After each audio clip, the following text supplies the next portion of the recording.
Medical officer থেকে তিনি স্বাস্থ্য কর্মকর্তা হয়েছেন। সে খুলনা থেকে রেগুলার আসা যাওয়া করেন। তার যদিও থাকার কথা ছিল তেরোখাদা স্বাস্থ্য কমপ্লেক্সে, কিন্তু তিনি সরকারি গাড়ি ব্যবহার করে, সরকারি তেল ব্যবহার করে তিনি প্রতিনিয়ত খুলনা থেকে আসা যাওয়া করেন। তার ডিউটি হচ্ছে সকাল 8টা থেকে দুপুর 2:30টা পর্যন্ত। তিনি কখনো কোনোদিনও 8টার সময় তেরোখাদা স্বাস্থ্য কমপ্লেক্সে এসে পৌঁছেছেন এটা আমাদের জানা নাই। এর বিরুদ্ধে বহু নিউজ করা হয়েছে, বহু সংবাদ ছাপানো হয়েছে, কিন্তু তার কোনো পরিবর্তন নেই। তিনি আমাদের জানা মতে গত কিছুদিন আগে তার এই গাড়ি ব্যবহারের জন্য তিনি অ্যাম্বুলেন্স যে চালক কুদ্দুস তার কাছে প্রতি মাসে 60 লিটার করে তেল চেয়েছিলেন, কিন্তু কুদ্দুস সেই তেল দেননি। 120 লিটার তেল দিয়েছেন। পরে তার কাছে চাইলে বলছে আমি কোথা থেকে দিব। সে রোগীর যে ভাড়া, সেই ভাড়া থেকে তার তেল কাটতে চায়। সেই কুদ্দুস বলে দিছে সবাইকে যে আমি কিভাবে তেল দেব। উনি সেই কুদ্দুসের উপরে স্টিম রোলার চালিয়েছে। তাকে এক পর্যায়ে বদলি করে দিয়েছে।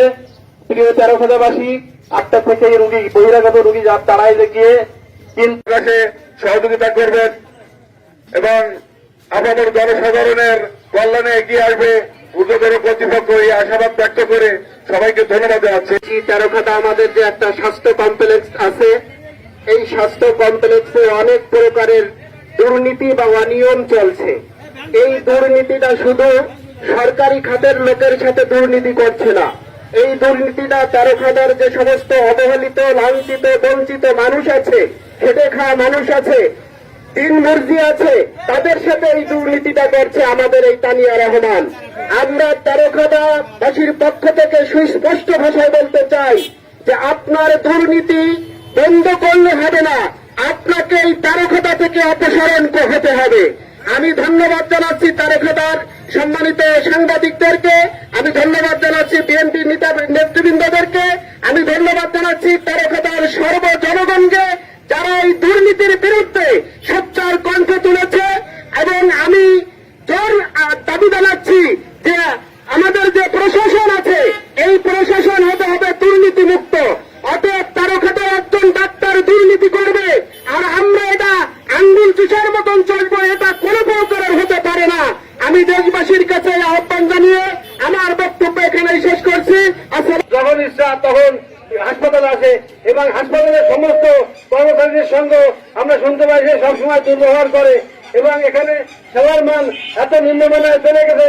এখানে আমাদের তেরোখাদার মনে হয় প্রায় 1 লক্ষের উপরে লোকের বসবাস। এখানে যে সমস্ত গরিব দুস্থ মহিলারা হাসপাতালে চিকিৎসার জন্য আসে তারা সেবা থেকে বঞ্চিত হচ্ছে। তাই আমরা অতি সত্বর এই পিএইচের এখান থেকে প্রত্যাহার চাই, তা না হলে এখান থেকে আমাদের তেরোখাদা জনগণ এরপরে কঠিন আন্দোলনে আমরা নেমে যাব। তাই আমরা প্রশাসনের দৃষ্টি আকর্ষণ করছি অতি সত্বর তাকে এখান থেকে প্রত্যাহার করার। তাই আমি সবাইকে ধন্যবাদ জানাচ্ছি। তাতে আমার তেরোখাদা উপজেলা সম্মানিত সমস্ত জনগণকে সবাইকে কারণে মারা যেতে পারে, এই মারা যাওয়ার জন্য এই তানিয়া রহমান দায়ী হবেন। তাই সকল তেরোখাদাবাসীর প্রতি আমার দাবি এবং আহ্বান, এই তানিয়া রহমানকে অনতিবিলম্বে তার চাকরি থেকে অপসারণ এবং তেরোখাদা থেকে ট্রান্সফারের জন্য আহ্বান জানাচ্ছি। এই বলে আমি আমার বক্তব্য শেষ করলাম। উপস্থিত হয়েছি আমাদের এই স্বাস্থ্য কমপ্লেক্সের কর্মকর্তা জনাব তানিয়া রহমান, যিনি সীমাহীন দুর্নীতির মাধ্যমে আমাদেরকে জিম্মি করেছেন। আমরা তার এই জিম্মি দশা থেকে মুক্তি চাই। তিনি এমন এহেন কাজ নেই যা করছেন না। তিনি অতি সম্প্রতি একটা ন্যাক্কারজনক কাজ করেছেন যা হয়তো আমাদের অনেকেই জানেন না। তার এক কর্মচারী তার কাছে ছুটির জন্য আবেদন করেছিলেন, কিন্তু তিনি তার ফোনটা ধরেননি। সেখানে তার এই ফোন না ধরার কারণে এবং ছুটি না পাওয়ার কারণে তার কন্যা খুলনা একটা হসপিটালে চিকিৎসাধীন অবস্থায় মারা গিয়েছে। একটা মার জন্য এটা কত কষ্টের, এটা কত বেদনাদায়ক, এটা যে ভুক্তভোগী শুধুমাত্র সেই বুঝবে।